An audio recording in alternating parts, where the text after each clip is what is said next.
الرجيم بسم الله الرحمن الرحيم إن الله يأمركم أن تؤدوا الأمانات إلى أهلها وإذا حكمتم بين الناس أن تحكموا بالعدل إن الله نعم ما يعظكم به إن الله كان سميعا بصيرا يا أيها الذين آمنوا أطيعوا الله وأطيعوا الرسول وأولي الأمر منكم فإن تنازعتم في شيء فردوه إلى الله والرسول إن كنتم تؤمنون بالله واليوم الآخر ذلك خير وأحسن تأويلا صدق الله العظيم। बेशक अल्लाह ताला हुकुम फरमाए तो तव्हां खे अमानतुनि जे अदा करण जो इन्हनि अमानतुनि वारनि जे तरफ़ इन जे अहल जे तरफ़ ऐं जॾहिं फ़ैसिलो कयो तव्हां माण्हुनि जे दरमियान तो फ़ैसिलो कयो तव्हां इंसाफ़ सां। बेशक अल्लाह ताला वाह जो वाइज़ करे तो तव्हां खे इन्हीअ सां। बेशक अल्लाह ताला ॿुधंदड़ ऐं ॾिसंदड़ आहे। ए ईमान वारो फर्मा बरदारी कयो अल्लाह जी ऐं फर्मा बरदारी कयो रसूलुल्लाह सल्लल्लाहु अलैहि वसल्लम जी ऐं अमुर वारनि जी जेके तव्हां मां आहिनि। पोइ जेकॾहिं इख़्तिलाफ़ कयो तव्हां झगड़ो कयो तव्हां कंहिं बि शइ में पोइ मोटायो तव्हां इन्हीअ खे अल्लाह जे तरफ़ ऐं रसूलुल्लाह सल्लल्लाहु अलैहि वसल्लम जे तरफ़ जेकॾहिं ईमान आणियो था अल्लाह ते ऐं आख़िरत जे ॾींहं ते। इहो भलो आहे ऐं वधीक सुहिणो आहे नतीजे जे एतबार सां। सूरतुन्निसा 5 सिपारो सूरतुन्निसा जो 8हों रुकू उन जूं आख़िरी 2 आयतूं आयत नंबर 57 ऐं आयत नंबर 58 2 आयतूं ये तिलावत कयूंसीं ऐं इन्हनि जो तर्जुमो पढ़ियोसीं। इन्हनि आयात में कुछ अहकाम तफ़सील तलब आहिनि ऐं इन्हनि आयतुनि जो ख़ासि शान नुज़ूल आहे ऐं हुकुम इन्हनि जो आम आहे। उहो तफ़सीर मारिफ़ुल क़ुरान जुल्द नंबर 2 सफ़ो नंबर 444 खां इख़्तिसार सां पेश कजे थो। पहिरीं आयत जो शान नुज़ूल इहो आहे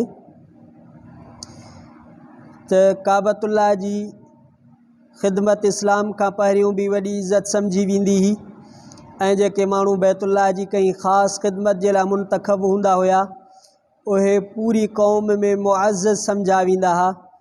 इन करे बैतुल्लाह जूं मुख़्तलिफ़ ख़िदमतूं मुख़्तलिफ़ माण्हुनि में तक़सीम कयूं वेंदियूं हुयूं। ज़माना जाहिलियत में अयाम हज में हुजाज के ज़मज़म जे पानी प्यारण जी ख़िदमत हुज़ूर सल्लल्लाहु अलैहि वसल्लम जे अम्मे मुहतरम यानी चाचे हज़रत अब्बास रज़ियल्लाहु ताला अन्हु जे हवाले हुई जंहिंखे सिकाया चइबो हो। अहिड़ी तरह कुछ ख़िदमतूं नबी सल्लल्लाहु अलैहि वसल्लम जे ॿिए चाचे अबू तालिब जे सुपुर्द हुयूं।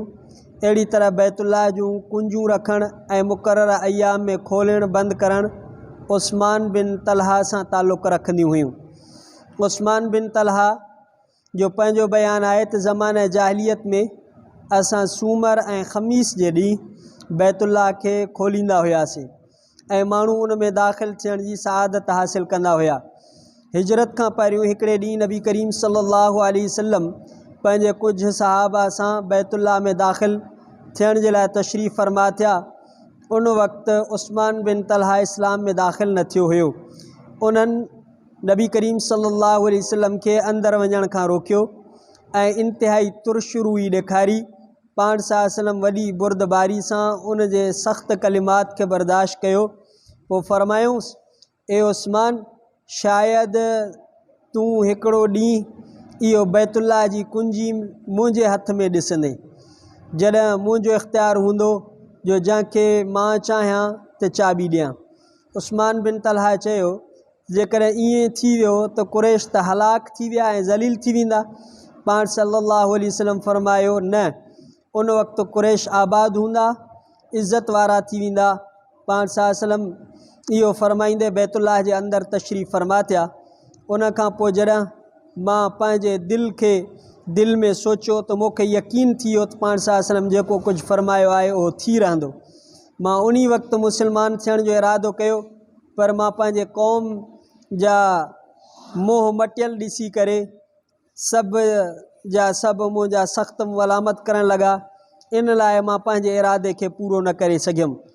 पोइ जॾहिं फ़तह मक्का थी, नबी करीम सल्लल्लाहु अलैहि वसल्लम मूंखे घुराए करे बैतुल्लाह जूं कुंजूं घुरियूं मां पेश कयूं। बाज़ रिवायतुनि में अचे थो त उस्मान बिन तलहा कुंजी खणी करे बैतुल्लाह जे मथां चढ़ी वियो। हज़रत अली करमल्लाहु वजहू साईं जन जे हुकुम जी तामील जे लाइ ज़बरदस्ती कुंजी उन जे हथनि मां वठी करे हुज़ूर सल्लल्लाहु अलैहि वसल्लम खे ॾिनी। बैतुल्लाह में दाख़िला ऐं उते निमाज़ अदा करण खां पोइ जॾहिं पाण करीम सल्लल्लाहु अलैहि वसल्लम ॿाहिरि तशरीफ़ फरमा थिया, पोइ कुंजी मूंखे वापसि कंदे फरमायूं, हाणे वठि इहा कुंजी हमेशह तुंहिंजे ई ख़ानदान में रहंदी क़यामत ताईं। जेको शख़्स तव्हां मां इहा कुंजी वठंदो हो ज़ालिम हूंदो।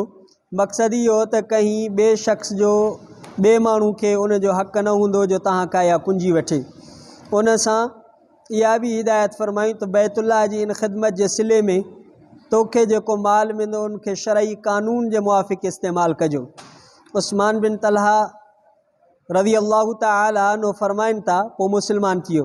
जॾहिं मां कुंजी वठी करे ख़ुशी ख़ुशी वञणु लॻुमि, पाण करीम सल्लल्लाहु अलैहि वसल्लम ॿीहर मूंखे आवाज़ु ॾिनो ऐं फरमायूं, उस्मान जेका ॻाल्हि मां तोखे चई हुई तो पूरी थई या न थई? हाणे मूंखे उहा ॻाल्हि यादि अची वई जेका पाण करीम सल्लल्लाहु अलैहि वसल्लम हिजरत खां पहिरियों फरमाई हुई त हिकिड़ो ॾींहुं तव्हां इहे कुंजूं मुंहिंजे हथ में ॾिसंदो। मां अर्ज़ु कयो बेशक पाण करीम सल्लल्लाहु अलैहि वसल्लम जो इरशाद पूरो थी विया। उन वक़्तु मां कलमो पढ़ी करे मुस्लमान थी वियुमि। ऐं इहा रिवायत आहे मज़हरी में इब्न साद जे रिवायत सां। हज़रत फ़ारूक़ आज़म रज़ी अल्लाह तआला अन्हो फरमाइनि था त उन ॾींहुं पाण करीम सल्लल्लाहु अलैहि वसल्लम बैतुल्लाह मां तशरीफ़ फरमा थिया ऐं इहा आयत साईं जे ज़बान मुबारक ते हुई, इन्नल्लाह यअमुरुकुम अन तुअद्दुल अमानाति इला अहलिहा। अल्लाह ताला तव्हांखे हुकुम करे थो त तव्हां अमानतूं उन्हनि अमानतुनि वारनि जे हवाले कयो। पोइ साईं जन इहा चाबी हज़रत उस्मान बिन तलहा जे इहा कुंजी हवाले कई। इन्नल्लाह यअमुरुकुम अन तुअद्दुल अमानाति इला अहलिहा, अमानत जे जेको अहल हुजे उनखे अमानत हवाले कजे। जंहिंजे हथ में का अमानत आहे उन ते लाज़िम आहे त अमानत उन जे अहल ऐं मुस्तहक़ खे पुॼाए। नबी करीम सल्लल्लाहु अलैहि वसल्लम फरमायो, अदाए अमानत जी वॾी ताक़ीद फरमायूं। हज़रत अनस रज़ी अल्लाह तआला अन्हु फरमाइनि था, तमामु थोरो ईअं थियो आहे जो नबी करीम सल्लल्लाहु अलैहि वसल्लम को अहिड़ो ख़ुतबो इरशाद फरमायो हुजे ऐं उन में ही हदीस न पढ़ी हुजे या ही ॻाल्हि न बयानु फरमाई हुजे। फरमायूं, ला ईमान लिमन ला अमानत लहू वला दीन लिमन ला अहद लहू, यानी जंहिंमें अमानतदारी नाहे उन में ईमान नाहे ऐं जंहिं शख़्स में मुआहिदे जी पाबंदी नाहे उन में दीन नाहे। इहा रिवायत बैहक़ी शअबुल ईमान में नक़ुल कई वई आहे। ख़यानत मुनाफ़िकी जी निशानी आहे। बुख़ारी मुस्लिम में हज़रत अबू हुरैरा ऐं इब्न उमर रज़ी अल्लाह तआला खां रिवायत आहे, नबी सल्लल्लाहु अलैहि वसल्लम हिकिड़े ॾींहुं मुनाफ़िकी जूं अलामतूं बयानु फरमायूं। हिकु अलामत इहा बि आहे, जॾहिं अमानत उन वटि रखी वेंदी तो ख़यानत कंदो। मुनाफ़िकी जी निशानी में आहे त अमानत में ख़यानत करणु, इहा बि मुनाफ़िकी जी निशानी आहे। बाक़ी हिते क़ुरान शरीफ़ में अल्लाह ताला फरमाया, अन तुअद्दुल अमानात इला अहलिहा, अमानतूं माना अमानत हिकिड़ी नाहे, अमानतुनि जा केतिरा ई क़िस्म आहिनि। हिकिड़ी त अमानत जेका कोई कंहिं वटि माल रखे, इहा अमानत आहे। ॿियो जीअं इन आयत में आहे त बैतुल्लाह जूं कुंजूं इहा अमानत हुई, या मुआहिदो वग़ैरह वाइदो करणु इहो अमानत आहे। हुकूमत जा मनसब अल्लाह जी अमानत आहिनि। इन आयत मां मालूम थिए थो त हुकूमत जो उहिदा ऐं मनसब जेतिरा बि आहिनि उहे सभु अल्लाह जी अमानत आहिनि। जंहिंजा अमीन ऐं हुकाम ऐं अफ़सर आहिनि, जिन जे हथ में मुक़ररु करण ऐं लाहिण जा इख़्तियार आहिनि, उन्हनि जे लाइ जाइज़ न आहे त कोई उहिदो कंहिं अहिड़े माण्हू खे हवाले कनि जेको पंहिंजे अमली या इल्मी क़ाबिलियत जे एतबार सां उनजो अहल न हुजे, बल्कि उन्हनि ते लाज़िम आहे त हर कमु ऐं हर उहिदे जे लाइ पंहिंजे दायरा हुकूमत में उन जे मुस्तहक़ माण्हू खे तलाश कनि। यानी अॼुकल्ह जीअं नौकरियुनि जी तक़सीम आहे अक़रिबा परवरी जे बुनियाद ते, रुश्वत जे बुनियाद ते, पैसनि जे बुनियाद ते, इहा सरासर अमानत में ख़यानत आहे। नाअहल माण्हुनि खे ॾिनी थी वञे जेके इन जा अहल न आहिनि। ऐं पूरी अहलियत वारो माण्हू जॾहिं मौजूदु आहे ऐं क़ाबिलियत वारो माण्हू मौजूदु आहे, उनखे छॾे करे नाअहल ऐं नाक़ाबिल माण्हू खे अमानत ॾियणु इहा ख़यानत जे बराबरि आहे। हिकिड़ी हदीस में आहे, नबी करीम सल्लल्लाहु अलैहि वसल्लम जो इरशाद आहे, जा माण्हू खे आम मुस्लमाननि जी काई ज़िम्मेदारी ॾिनी थी वञे, पोइ उन कोई उहिदो कंहिं माण्हू खे महज़ दोस्ती ऐं ताल्लुक़ जे मद में बिना अहलियत मालूम करण जे ॾिनो, उन ते अल्लाह जी लानत आहे। माना हाणे जेके ईअं तक़सीम कजे थी, नाअहल माण्हुनि खे ॾियनि था, इहो ॾींदड़ उन ते अल्लाह जी लानत आहे। न उन जो फ़र्ज़ क़बूल आहे, न उन जो नफ़िल क़बूल आहे, एतिरे ताईं जो उहो जहन्नम में दाख़िल थी वेंदो। अहिड़ो माण्हू भली निमाज़ी हुजे, अहिड़ो माण्हू भली नफ़िलनि जो पाबंद हुजे, छो त इन हुकूकुल इबाद में ख़यानत कई आहे ऐं जेको आहे इन वॾो ख़यानत कई आहे। ऐं हदीस पाक में ईंदो आहे, नबी सल्लल्लाहु अलैहि वसल्लम फरमाए, इज़ा वुस्सिदल अम्रु इला गैर अहली फंतज़िर अस्साअ, जॾहिं तव्हां ॾिसो त कमनि जी ज़िम्मेदारी अहिड़नि माण्हुनि जे हवाले कई वई आहे जेके नाअहल आहिनि, उन जे अहल न आहिनि, त पोइ इन फ़साद जो कोई इलाज न आहे, क़यामत जो इंतज़ारु कयो, क़यामत ई इन जो इलाजु आहे। अहिड़े नमूने सां ॿी अहिड़ी हदीस पाक में आहे, रसूलुल्लाह सल्लल्लाहु अलैहि वसल्लम जो इरशाद आहे, अल मजालिसु बिल अमानत, मजलिसूं अमानत सां हूंदियूं आहिनि। माण्हू कंहिंखे पंहिंजो राज़दान सम्झी करे का ॻाल्हि ॿुधाईंदो आहे। अॼुकल्ह वरी छा थो थिए, माण्हू मोबाइलूं खोले या का शइ पंहिंजे कचहरी में पोइ उहा भरे रिकॉर्ड करे पोइ वरी चवनि सां फलाणे क़िस्म जा इंकिशाफ़ात थिया आहिनि। हालांकि अॻे माण्हू एतमाद कयो, उनखे का ॻाल्हि ॿुधाई, पोइ इहो लीक्स थियूं थी वञनि ॻाल्हियूं, इहो अमानत में ख़यानत करणु आहे, कंहिंजी राज़दारी खोलणु। पोइ अॼुकल्ह इहो अहिड़े तरह जो इलाही क़िस्म जो फ्रॉड थियनि था। ऐं हदीस पाक में आहे, अल्लाह जे रसूल सल्लल्लाहु अलैहि वसल्लम इरशाद फरमाया, अल मुस्तशारु मुअतमनुन, जा माण्हू खां कोई मशवरो वरितो थो वञे उहो बि अमीन आहे, उन ते लाज़िम आहे त मशवरो अहिड़ो ॾिए जेको मशवरे वठण वारे जे हक़ में फ़ाइदेमंद ऐं बहितर हुजे।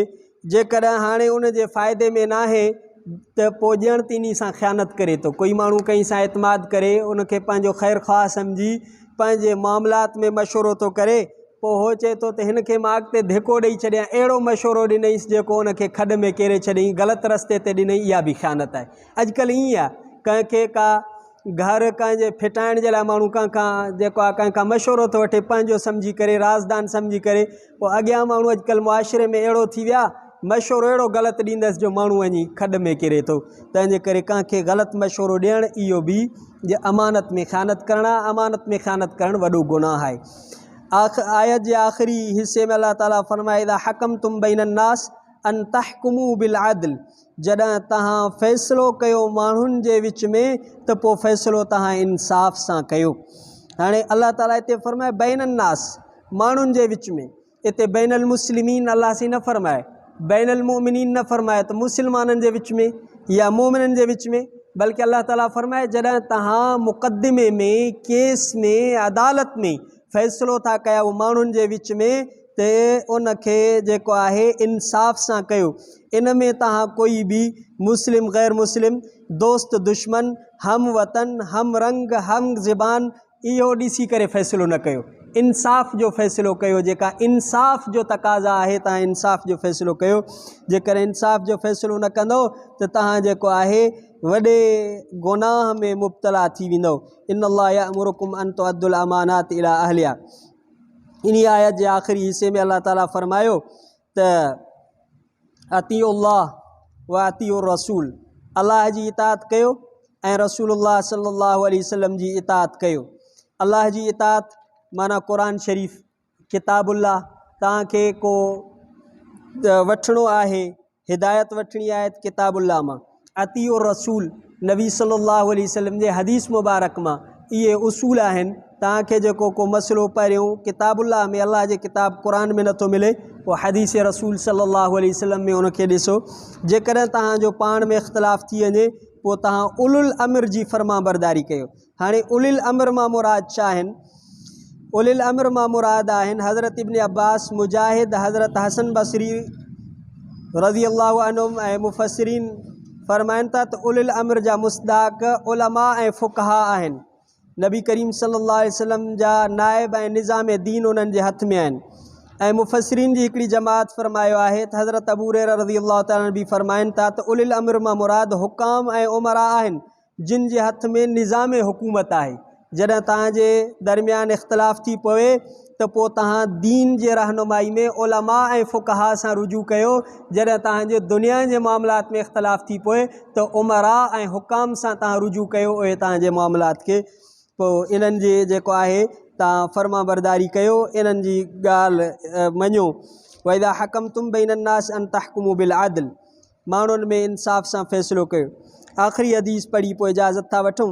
हज़रत अबू ज़र रज़ी अल्लाहु तआला अन्हु हिकिड़े दफ़े पाण करीम सल्लल्लाहु अलैहि वसल्लम खे दरख़्वास्त कई, साईं मूंखे बि कंहिं जॻह जो हाकिम मुक़ररु फ़रमायो। साईं जन इरशाद में फ़रमायसि, ए अबू ज़र तूं कमज़ोर माण्हू आहे ऐं इहो मनसब हिकिड़ी अमानत आहे जंहिंजे करे क़यामत जे ॾींहुं माण्हू इंतिहाई ज़लील ऐं रुसवा थी ईंदो सवाइ उन माण्हू जे जंहिं अमानत जो हक़ पूरो पूरो अदा कयो। अॼुकल्ह असां मनसबनि जा उहिदनि जा ख़्वाहिशमंद त आहियूं, पर इहा वॾी ज़िमेदारी आहे। असां दुनिया में ज़िमेदारी जवाबदही सम्झूं था, पर क़यामत जॾहिं इहा वॾी ज़िमेदारी आहे। अल्लाह जे रसूल सल्लल्लाहु अलैहि वसल्लम फ़रमाए थी, इहे मनसब जेकॾहिं इहा अमानतूं आहिनि उन्हनि खे सही अदा न कई त इहो क़यामत जे ॾींहुं ज़लील ऐं रुसवा हूंदो। ऐं आख़िरी हदीस आहे, हिकिड़ी हदीस में हुज़ूर सल्लल्लाहु अलैहि वसल्लम फ़रमाया, आदिल इंसाफ़ करण वारो अल्लाह जो महबूब हूंदो, क़रीब तरीन इंसान आहे।